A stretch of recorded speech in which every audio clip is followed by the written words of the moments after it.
Mul on hea meel öelda tere, Palvo Vernik. Mina leidsin tee Palvo juurde siis, kui ma otsisin isasid, kes on viibinud lapsega lapsehoolduspuhkusel. Ja ma leidsin ühe pioneeri. Nimelt on Palvo viibinud oma mõlema pojaga lapsehoolduspuhkusel ja seda juba pea 20 aastat tagasi. Aga täna ei räägi sa suuresti ainult sellest, võib-olla sa seda mainid, vaid räägid klassisidusust matkadest, et läbi mille sa märkad ka seda, mis toimub noorte peredes, mis toimub nende vanematega vahelistes suhetes, nende omavahelistes suhetes. Et Palvo, ole kena, annan sulle su ettekandeks sõna ja teile head kuulamist. Jätkame. Tere ka minu poolt ja ma räägin alustuseks ühe natukene lõbusama loo siia selle konverentsi vahele. Elasid kord mees ja naine, kes olid abielus. See ei ole veel nali ise. Nad läksid tülli ja tülitsesid terve päeva. Mees andis järjest järele. Lõpuks naine ütles, et sa oled siuke töll, ma olen ise homme jahile ka. Mees ütles, olgu, mine. Naine läkski. Oli päev otsa ära, mees muretses, ei tulnud lõunaks tagasi, ei tulnud peale lõunaks. Mees läks peale lõunal vaatama, et kuhu siis naine jäi. Läheb sinna jahipiirkonda, näeb metsa ääres metsavaht ja tema naine midagi arutavad. Läheb lähemale ja kuuleb, kuidas metsavaht ütleb, et olgu, on jah sinu põder, las ma võtan oma sadula ära. Mina olen Palvo ja mul on 2 väga ägedat täiskasvanud poega. Meil on endise abikaasaga 2 peale 1 lahutus ja mul on väga hea meel, et just tema valis mind oma laste isaks ja meil on olnud väga tore neid koos kasvatada ja koos kasvada. Nii isa kui ema puhkusel ja nii kodus kui andes seda iseseisvust. Täna ma olen siin hoopis sellepärast, et rääkida klassisidususe matkadest, mida ma teen juba aastaid ja pean kohe alustuseks ka ütlema, et ega meie metsaisad ei ole ju sugugi mitte mingisugused teadlased ega professorid, vaid täiesti tavalised mehed, täiesti tavalised isad. Meid on 20 tükki ja me viime lapsi metsa. Klassisidususe matk ei tähenda siis seda, et me üritaks ühiskonnas olevaid klasse omavahel siduda, vaid meie tegeleme tavaliselt 5., 6., 7. klassiga. Võib-olla alustuseks ka see, et konverents nimega meheks sünnitakse ja isaks kasvatakse, tekitab ka minus segadust. Sündisin ma ikkagi poisina ja meheks saamine võtab ikkagi aega. Isaks võid sa olla ka poisi rollis ja võid ka mehe rollis olla. Sellest räägin ka. Alustame siis võib-olla hoopis sellest, et mis see klassisidususe matk on terve protsessina. Et kool annab meile ühe klassi, olgu ta siis 5., 6., 7. nagu öeldud.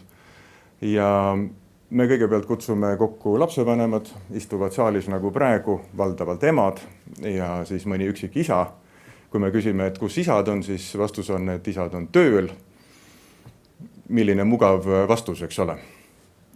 Ja emad saavad siis meid nii-öelda rünnata nende hirmu pealt tulevate küsimustega, et mis siis saab, kui vihma sajab ja mis siis saab, kui ikkagi keegi näppu lõikab. No mis siis ikka saab?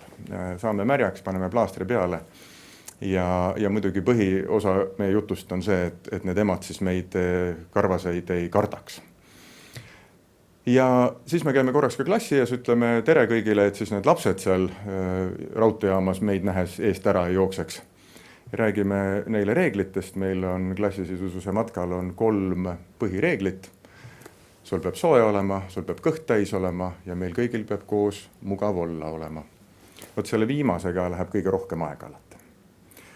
Ja kuigi see uhke algus viib meid täiesti tavalisele metsamatkale, siis vaatame siiski, kuidas see seal käib. Vabandan eriti arvutid, aga vaatajate ees pildi kvaliteet on taotluslikult hägune, et ei oleks liiga äratuntavad inimesed. Sõidame rongiga tunnikese, siis kõnnime tükk maad. Siin pildil on praegu esimene selline grupi käitumise näide. et kas minna paremale või vasakule, alguses veel ei ole võib-olla grupi huvi nagu ülev indiviidi omast ja minnakse nii vasakule kui paremale. Sealt edasi lõkke tegemine. Me teeme väga lihtsaid asju, ma juba ütlen ette ära. Me nopime täiesti neid alumisi õunapuud, et kuna me ei ole teadlased, siis me teemegi lihtsalt 3 päeva väga lihtsaid asju lastega koos. Lõkke tegemine märjas metsas, väga huvitav tegevus, eriti kõrvalt vaadata, ilmselt väga raske seal sees olla. Tehakse nii grupiviisiliselt kui ükshaaval. Lõket on vaja ju selle jaoks, et süüa saada, reegel oli, et peab soe olema ja kõht peab olema täis. Siis edasi kõnnitakse mööda metsa.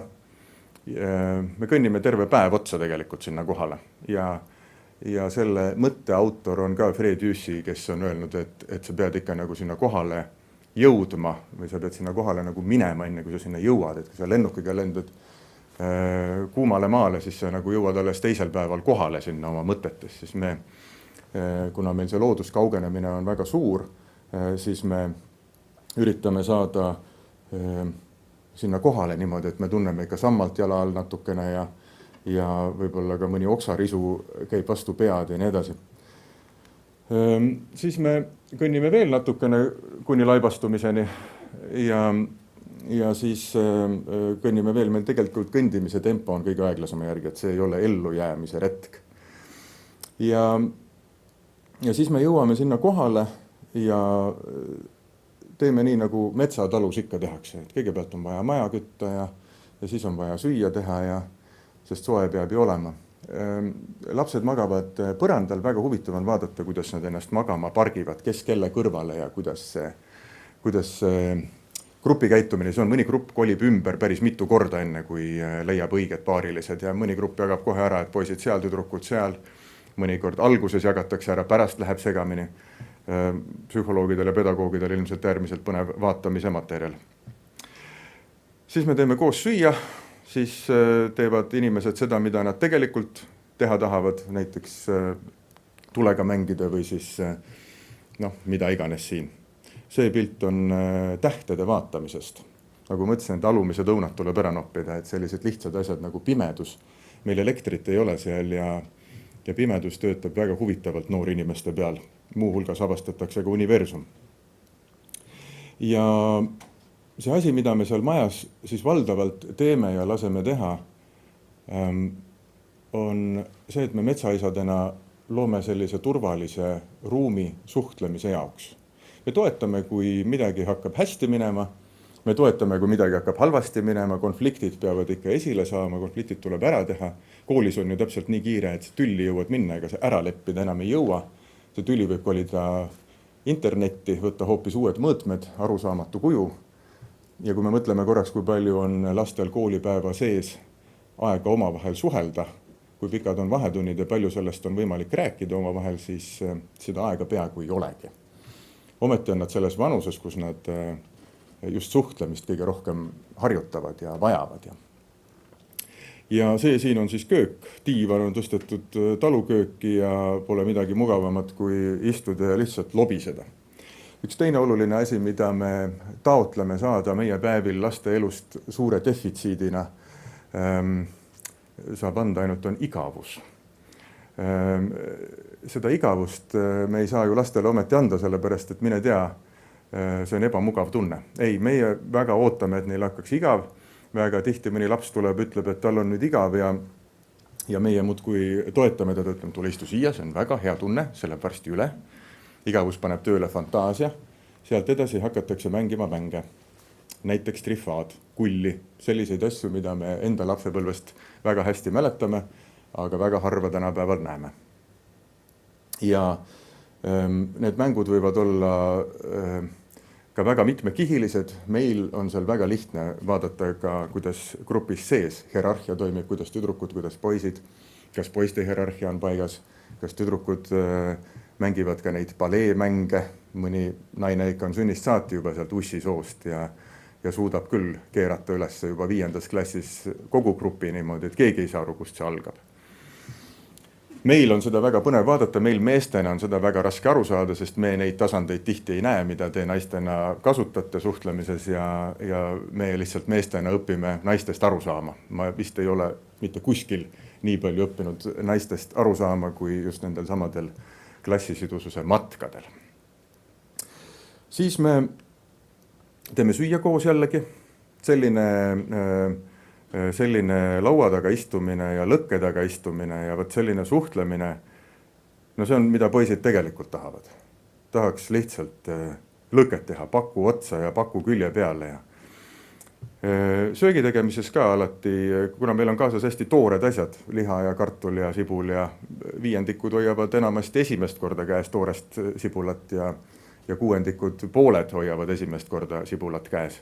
Selline lihtne statistika siia keeruliste numbrite juurde. Nagu nägite, tüdrukud teevad kotlette, poisid praevad, ei ole vahet, kes mida teeb. Soorollid on täiesti hägused. Tõsi küll, taga käib puude lõhkumine, mis ei ole alati just poiste tegevus.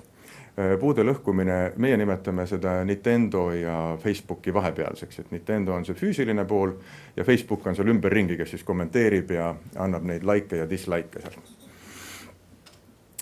Söömine, burgeri söömine peab toimuma õues, asend on õige sellepärast, et see värskest loomalihast tehtud kotlet, see ju tilgub ja siis peabki sööma teda niimoodi kükakil ja niimoodi.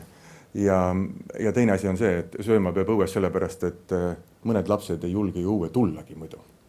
Linnakoolides nad tulevadki õue alles teise päeva lõunaks umbes, sest sinnani nad peavad selle nagu piirkonna turvalisusega harjuma, muuhulgas ka välikäimlaga, mis on ju väga pikk samm sealt klaasbetoonmajast.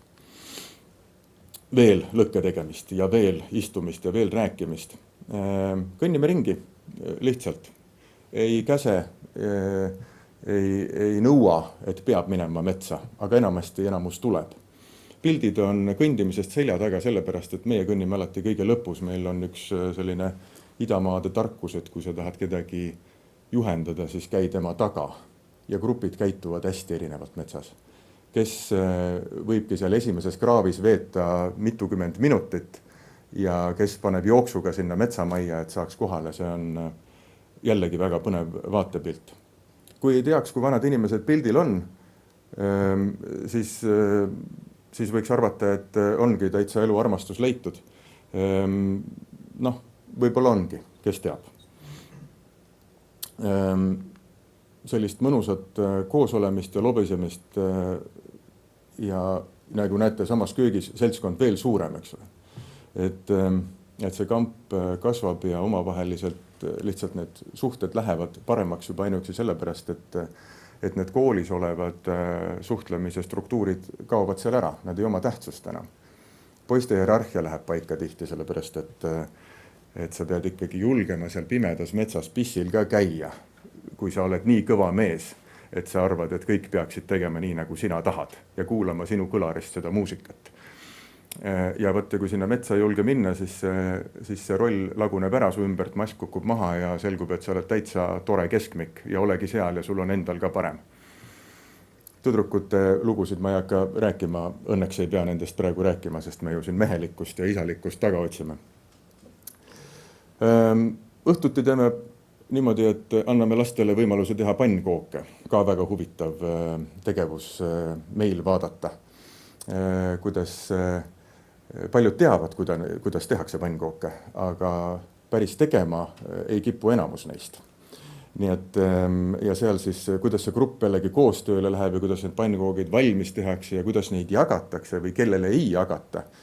Väga huvitav vaatepilt, kui mõni lapsevanem oleks kohal, ilmselt nutaks natukene. Aga me oleme mehed, me nutame pimedas metsas teineteisele ja ei näita oma pisaraid kaugemale. Lõkkejutud, võt siin, kuna teisel päeval see grupp rahuneb maha, see on üsna sarnane, mida me teeme ettevõtete suvepäevadele, et see reedõhtu on kõva pidu, kõvemad vennad tiksuvad hommikuni, järgmine päev on siuke rahulik suhtlemine ja õhtuks inimesed räägivad oma vahel. Juba nagu arendatakse dialooge, mitte ei räägita nagu üle kõigist. Ja siin lõkkejuttudes võivad tulla üles lastel väga huvitavad teemad. kuna me tõlgime ära ka roppsõnasid väga palju, mille tähendus on sassis või siis puudub üldse, siis see võib tihti õhtuti viia küsimusteni, nad saavad aru, et me võtame neid tõsiselt ja nad hakkavad esitama küsimusi kõigest, surmast, religioonist, Eesti metsast, vahepeal oli tselluloositehasest, aga muu hulgas ka seksist. Ja need on äärmiselt põnevad küsimused. Me mitte ei üritagi nii väga neid ära vastata, kuivõrd normaliseerida seda küsimust. Ja muidugi ei saa minna mööda pornograafiast, mis on eriti just pärast karantiini ikka väga lausaliselt, ma ei saaks öelda, et kasutusel, aga kõik on kursis, mis seal on. Ja kui sellest pornograafiast paar sõna rääkida lastega, siis see kiht kaob väga kiiresti pealt ära ja asemele tulevad väga normaalsed, eriti just poiste sellised normaalsed sellevanuselised küsimused. Ja polegi midagi lihtsamat, kui neid seal pimedas metsas lõkke ääres ära vastata ja ongi tunda, kuidas toimub mingi rahunemine. Sellest rääkis ka esimene kõneleja, et meil ei ole nagu lastega aega enam tänapäeval nii palju rääkida või me ei ole nii palju koos, et meil selline suhe üldse tekiks. Ja ma ei tea, kas see meie vastus nagu alati õige on, aga vähemalt jah, me normaliseerime selle küsimuse.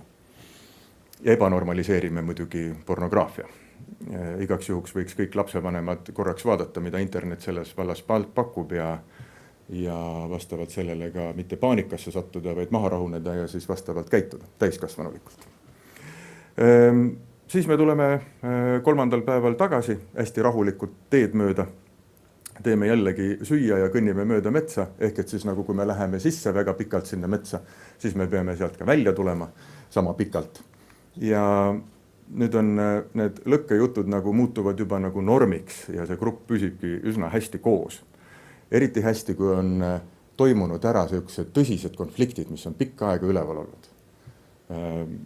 Seda on raske vaadata, väga keeruline juhendada, aga väga tore, kui see pauk kuskil ära käib ja saab sellega korda. Elu pärast konflikti on ka olemas. Ja jällegi laste selja tagant pildid ainult.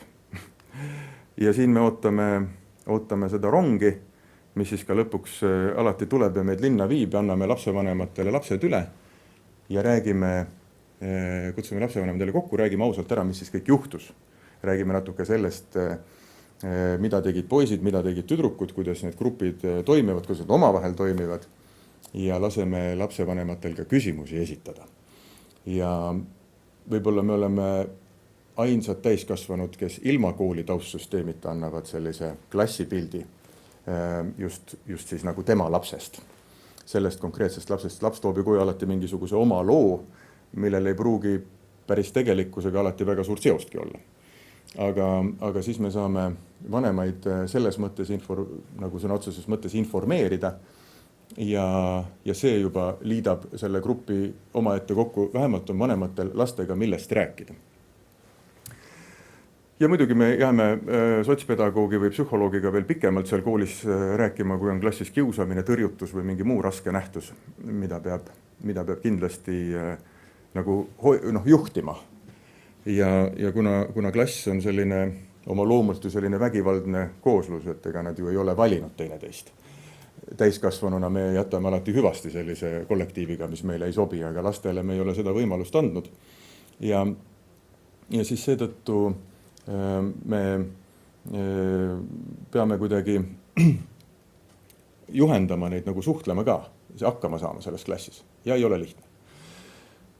Ma järgnevalt räägiks mõne sõnaga seda, mida me siis üldises plaanis klassides seal metsas näeme. Just nimelt poisilikus, mehelikus vaates. Esimene asi, mida me peame arvestama, eks ole, ilmselt kõik siin saalis viibijad teavad, et areng on alati etapiline, praeguses etapis me valmistume ette järgmiseks etapiks. Esimesed 7 eluaastat me suures osas matkime oma vanemaid ja kodu.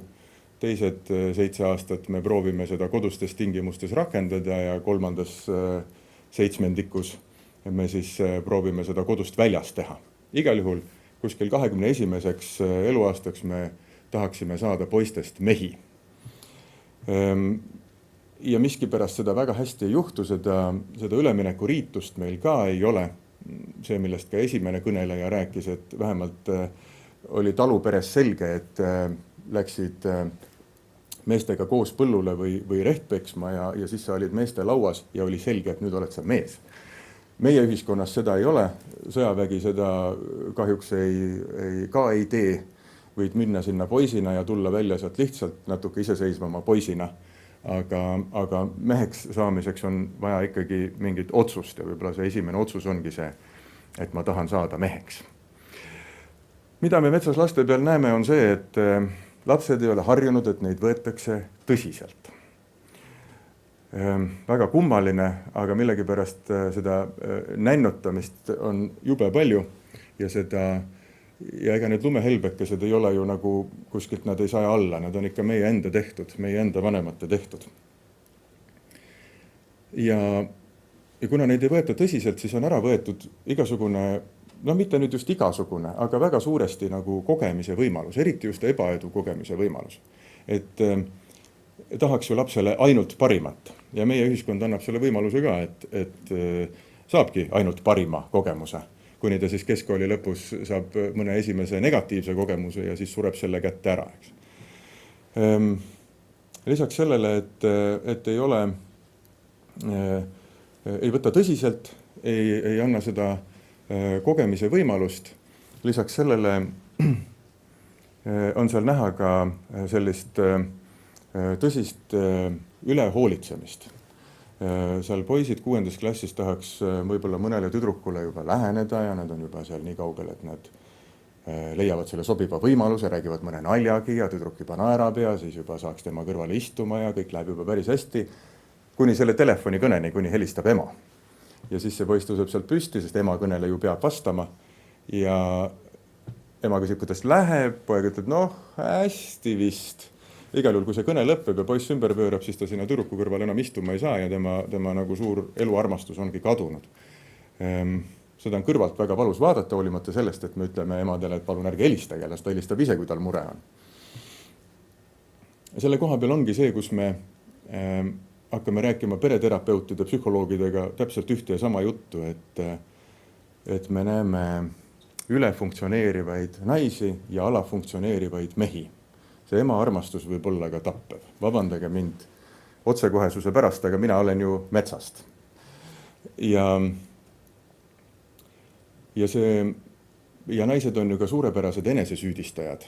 Et kui me selle esmalt räägitud anekdoodi veel edasi räägiks pereterapeudi vaatenurgast, siis see naine ilmselt ütleks lause peale, kus metsavaht ütles, et olgu on jah sinu põder, las ma võtan oma sadula ära. Ütleks naine ilmselt, et jah, ma siin olen päev otsa rühmanud, kõik meeste tööd ära, nüüd ma olen süüdi ka veel, eks ole. Ilmselt on see põhjus, miks mehed väga kiiresti sellelt pjedestaalilt nagu alla astuvad. Ja siinkohal tahakski soovida kõigile naistele, et palun astuge pool sammu sealt pjedestaalilt tagasi, et mehel oleks see ruum, kuhu astuda üldse. Ja mehed, palun nagu armastage ennast nii palju, et võtate astuda selle sammu sinna naise kõrvale, normaalsesse funktsioneerimisse, tasakaalulisse suhtesse. Ja armastage siis oma naisi niimoodi palun, et need emad ei helistaks selle 3 päeva jooksul lapsele sinna metsa, vaid see 3 päeva on neil niimoodi sisustatud, et nad võib-olla ei märkagi, et neil lapsed üldse on. Aitäh teile kuulamast ja uute kohtumisteni.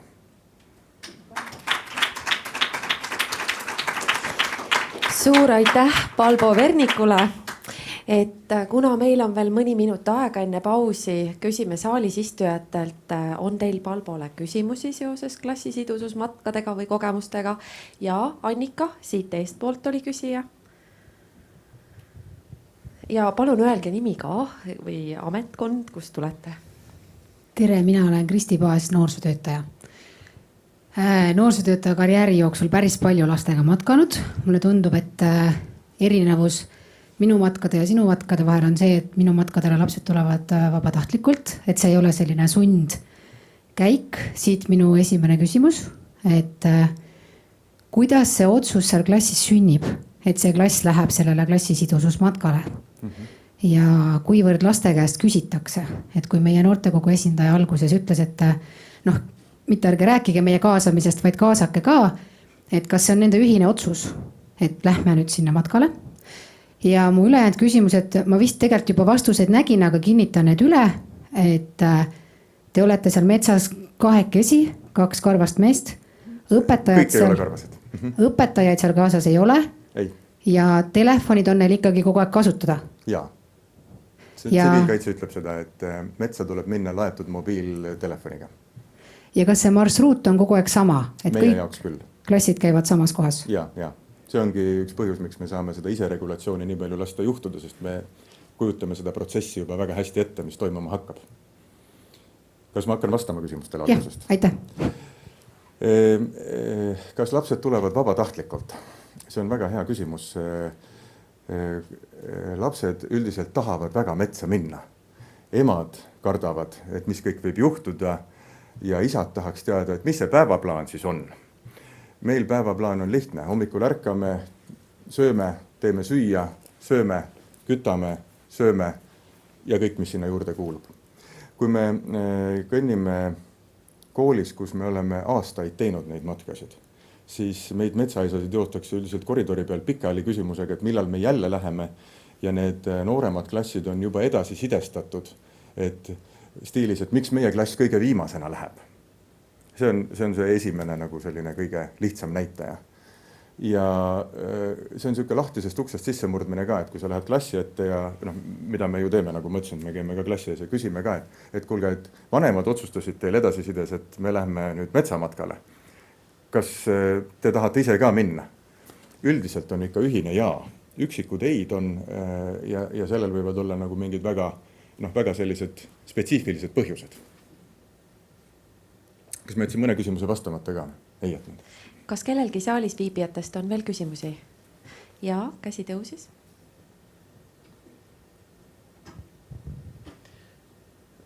Kõigepealt suured tänud väga huvitava ettekande eest. Aitäh. Mina olen Elmar Nurmela ja olen isa ja vanaisa. Ja mul on üks küsimus. Kas nende matkade ajal on olnud ka situatsioone, kus väga hüperaktiivsed lapsed tekitavad niisuguse konfliktsituatsiooni, et peate füüsiliselt vahele sekkuma? Aitäh selle küsimuse eest. Kas mul oleks veel aega rääkida pool tundi? Lühidalt vastates selliseid olukordi, kus füüsiliselt peab sekkuma, tegelikult ei ole, kus nagu peaks nagu kedagi lahingust välja tõmbama. Me oleme mõnikord sükse nagu natuke raskema õlale patsutuse teinud küll, et kuule, et me oleme ka siin, et võta nüüd natuke tagasi. Tuleb arvestada, et laste konflikti käitumine on, nad ei ole olnud hästi palju konflikti olukordades. Ma selle hüperaktiivsuse osas ei oska vastata, sest et või ma õigemini vastaks niimoodi, et üldiselt diagnoosiga lapsed saavad oluliselt paremini iseendaga hakkama, sest neid on treenitud kui ilma diagnoosita lapsed. Ja kui me käime siis niinimetatud väikeste klassidega, kus ongi siis ainult diagnoosiga lapsed, siis see on meie jaoks täiesti tavaline klass. Konfliktide osas on kõige ägedam rääkida, sellised füüsilised konfliktid on poiste konfliktid, eks ole. Tüdrukute, naiste konflikti käitumine on selline, saame kuidagi hakkama, läheme suurema ringiga mööda, sosistame natukene ja paneme kellegi nutma kuidagi.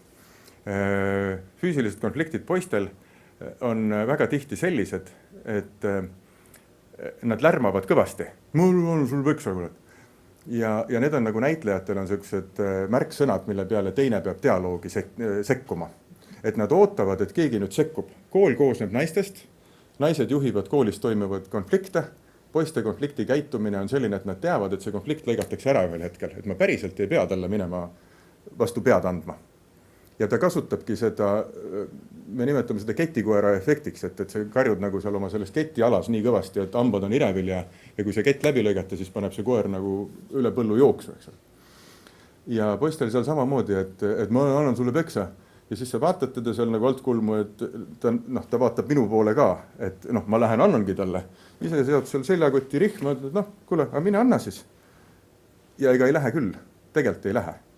Nii et füüsilisi konflikte on meil väga harva ja selline sekkumine on pigem nagu selline, et annadki mõista, et ma olen siin, et mõlemale poolele, et see konflikt saab olema juhitud, kui see nagu füüsiliseks peaks minema. Suur aitäh, Palbo, ja kahjuks meil hetkel enam rohkemate küsimuste jaoks aega ei ole, aga teil on Palbo Verniku nimi tuttav, ettekanded, videod on ka kindlasti järelvaadatavad, leiate ta kontakti, et Palbo, suur aitäh sulle.